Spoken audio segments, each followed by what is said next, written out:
네, 안녕하세요, 여러분. 미술을 사랑하는 아트 메신저 빅소 이소영 작가입니다. 오늘 어떻게 하루 잘 보내셨어요? 저는 오늘은 하루 종일 집에 있었어요.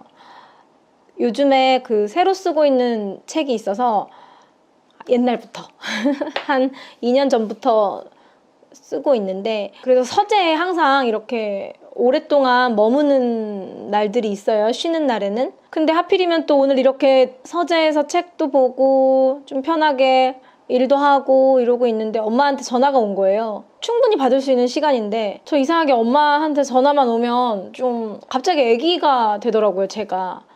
아이고, 뭐 딸 잘 지내? 이러면 아, 힘들어, 이렇게 되는 거예요, 갑자기.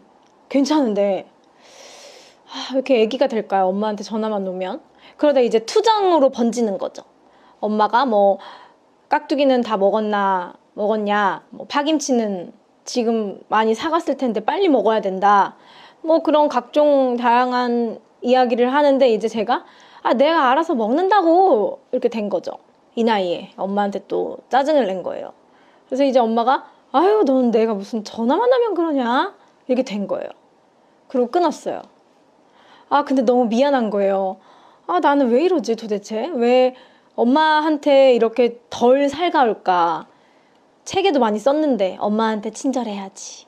근데 또 엄마가 잔소리만 하면 또 뾰족한 딸이 되는 거예요. 반복인 것 같아요.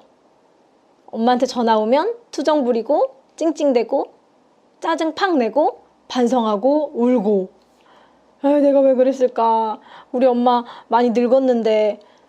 그러다 다시 또 다음날 전화 오면 똑같은 투정, 짜증. 엄마가 뭘 알아? 막 이러고 끊고, 아이고, 내가 왜 그랬을까?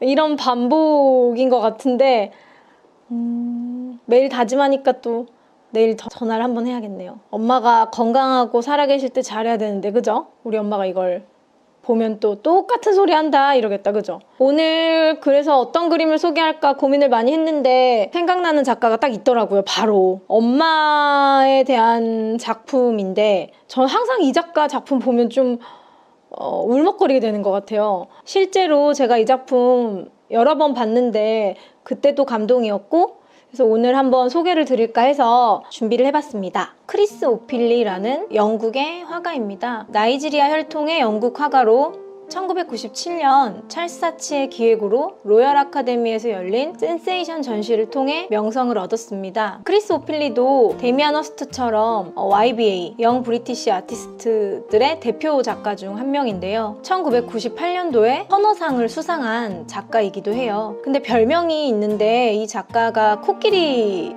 똥 화가라는 별명을 갖고 있어요. 이유가 작품에 코끼리 똥을 사용을 하거든요. 그게 좀 상당히 독특하기 때문에 대중들에게 그런 식으로 많이 불렸습니다. 크리스 오필리에게 이 코끼리 똥을 사용하는 것은 아프리카의 전통을 작품 속에 되살려내는 어떠한 그런 상징적인 행위이기도 합니다. 그래서 그의 회화 작품에 조각적이거나 토템적인 속성을 이 코끼리 똥이 이제 부여를 하는데요. 자세히 보시면 커다랗게 뭉친 코끼리 똥이 작품에 배치가 되어 있어요. 작품을 받치고 있는 받침대, 그 두 개도 이제 코끼리 똥이고, 오늘 소개할 작품은 1998년도 크리스 오필리에게 터너상의 수상을 안겨준 No Woman No Cry라는 작품입니다. 크리스 오필리는 왕립미술학교를 다니는 중에 영국 정부의 후원으로 아프리카 짐바웨를 여행할 수 있는 기회를 얻습니다. 그곳에서 자신의 정체성에 대한 고민과 아프리카인으로서의 진정한 뿌리를 발견하게 되었고, 토속인들의 문화와 정신, 그다음에 전형적인 아프리카인들의 성에 관한 사상과 선입견, 이런 것들을 흥미있게 관찰을 했다고 합니다. 그리고 그 후 이런 경험들을 자신의 예술에 반영을 합니다. 자, 그러면 한번 그림을 자세히 볼까요? 그림 속 여인은 누구일까요?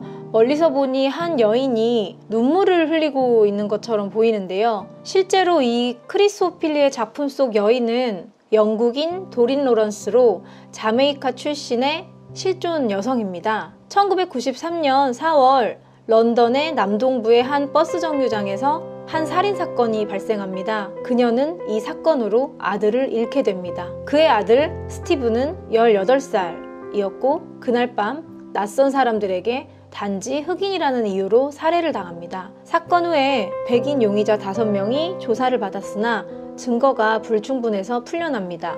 엄마는 그때부터 아들의 어벤져스가 되어줍니다. 몇 년간 아들의 살인조사를 재조사해달라며 홀로 운동을 벌였고 1999년 여론의 관심 속에서 다시 재조사가 시작되게 됩니다. 2005년 살인사건만큼은 재심이 가능하도록 법이 바뀌었고 2012년 가해자 중 2명은 유죄 선고를 받게 됩니다. 18년이라는 긴 시간이었는데요. 그녀는 아들의 억울한 죽음을 위해 무수히 많은 차별과 싸우고 항거했습니다. 그런 그녀를 표현한 작품이 바로 크리스 오필리의 이 작품입니다. 그녀가 외롭게 투쟁하는 동안 이 크리스 오필리는 말없이 동행자가 되어주고 기록자가 되어준 것이죠. 아들을 잃고 슬퍼하는 엄마의 눈에서 떨어지는 눈물방울을 한번 자세히 보시면요. 저는 이거 자세히 보고 되게 소름이 돋았는데 멀리서 볼 때는 눈물방울이잖아요. 제가 찍어온 사진이 있는데 가까이서 보면 아들 스티븐입니다.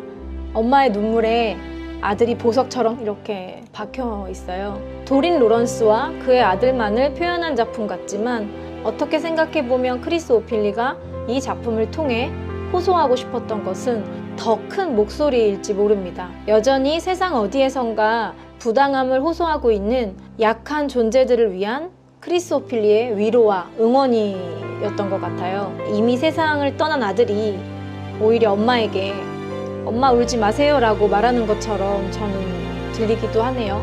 제가 옛날에 제 책에서도 부모는 아이가 태어나자마자 자식에게 종신형의 삶이 된다라는 말을 쓴 적이 있는데 언제 어디서나 자식을 먼저 생각하는 그런 엄마의 마음이 잘 느껴져서 이 작품이 여러 번 봐도 저는 항상 늘 그 자리에서 멍하니 한참을 저희 엄마에 대해서도 많이 생각을 하게 되는 것 같아요. 내일은 저도 다시 한번 엄마에게 전화를 해서 좀 살갑게 대하는 딸이 되어야겠어요. 오늘은 모두들 엄마에 대해서 한번 생각해보는 그런 시간을 가졌으면 좋겠어요. 그 어떤 추억이든 간에 엄마에 대한 좋은 추억을 한번 떠올려보면 어떨까 합니다.